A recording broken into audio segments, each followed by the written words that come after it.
So a lot of times when I'm doing woodworking projects and even working on my cars, I kind of get into this, I get to the point to where I kind of get frustrated with managing the cameras. And so I just turn off the cameras and I just pin my ears back and get to working.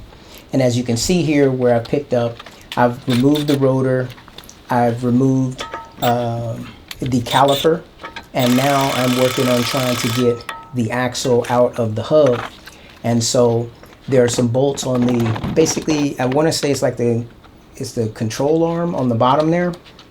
I'm trying to disconnect those so that I can drop that down from the hub assembly. And then once I have the hub assembly in a position where I can kind of move it around freely, I'm hoping to be able to just pull the hub assembly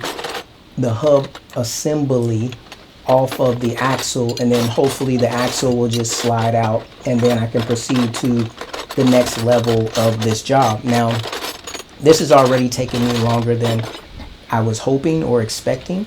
Now, I'm saying all of this happened yesterday, so I'm trying to crank out these videos pretty quickly. I'm editing all of them. Today, this is Sunday. All of this work happened on Saturday. So, if you watched the other videos, you saw that I started the process, jacking the car up, taking the wheel off, and then I proceeded to remove different components. Now I'm down to just the hub and trying to get to the axle. The main goal of dealing with the axle was to get to the part that's underneath. It's some kind of part. Every time I try to think of that name of that part, it keeps slipping my mind. So I pulled out my manual here. It's the drive shaft intermediate tube. That's where the seal is located and where the leak is coming from.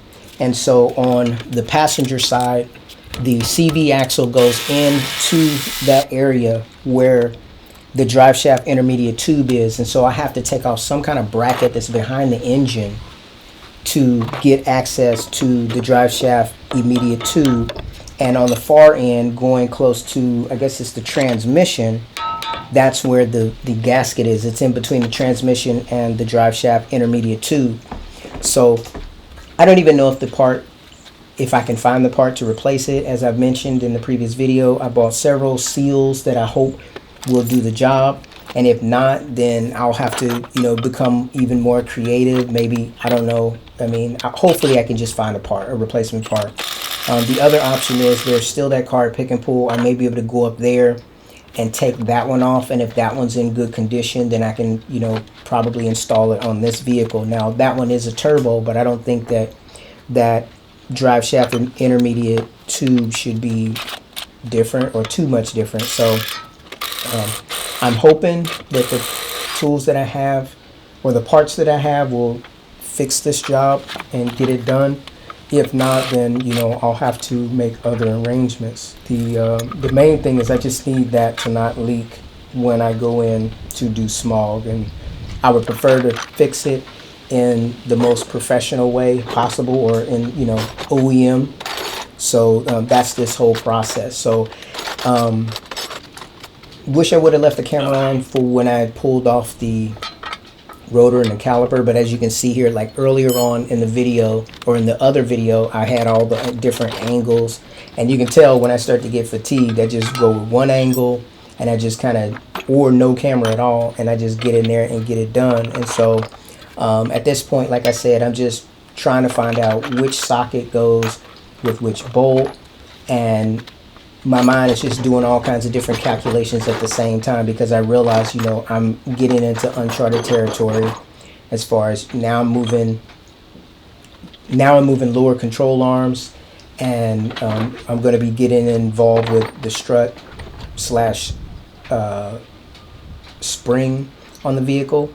And yeah, I really don't know what to expect going forward. Now, anything that man makes, man can basically disassemble and reassemble to some capacity.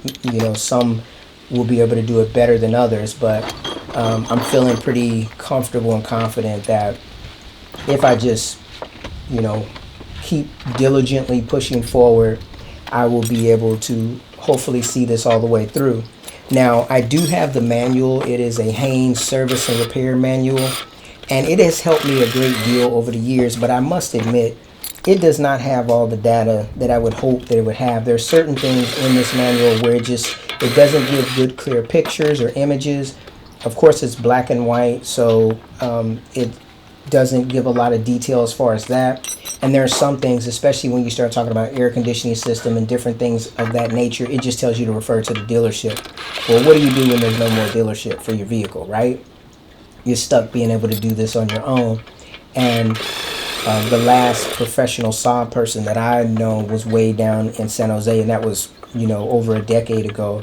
And so it doesn't seem like there's a lot of money in managing Saabs. So even if I was the type of person that said, I don't want to do this work myself, I want someone else to do it for me, the bottom line is more than likely there's not going to be anyone that can do it or that's going to do much better of a job than I will.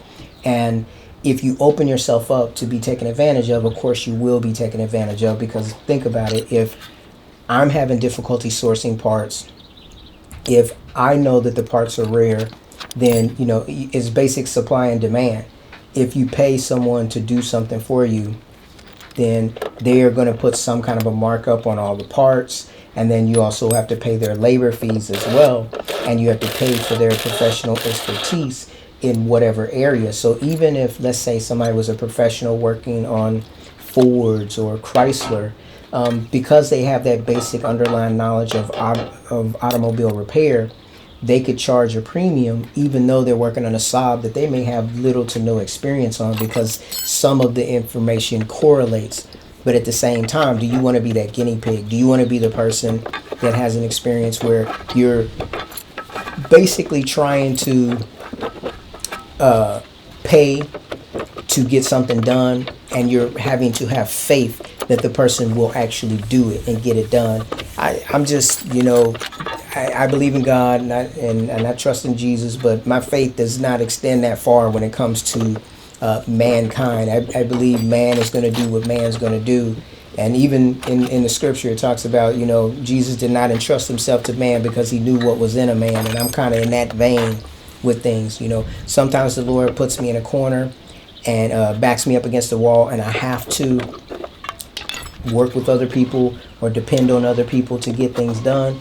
But if it's within my power, if it's within my skill set, or if I feel like there's any chance that I can get the job done on my own, I'm doing it myself. And here on this channel, that's what I want to encourage. I want to encourage people to come out of their comfort zone and develop skills to do different things for yourself, so that you can save yourself some money, so that you can get through difficult economic times and maybe even thrive as you do that. And then obviously it would be great if people of like minds could come together and work towards building communities where people are helping one another, rather than going to maybe the basketball game or the football game, or going out to the bar to drink.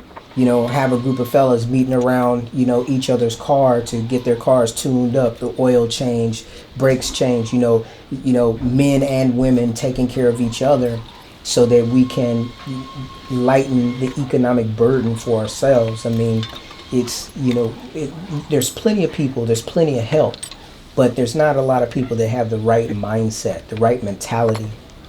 This is a season where people of like mind, not you don't want to get connected, or you don't want to be in connection with someone that's just going to use you up, because then your journey and your life is going to be twice as hard, or even more so than that. So you want to make sure that you're vetting people and finding people that are like-minded. Now, I'm saying that because that's what I believe in, yet I personally, in my time, I've not met anybody like that, and it's been years. So most people are content to keep their mind in the matrix. They don't want to eat that. They don't want to take that pill that wakes them up and stimulates them to do things differently. They want to continue to buy into the things that are told to us, whether it be through advertisement and so on and so forth. But the reality is we have to live. We have to survive. There has to be a path forward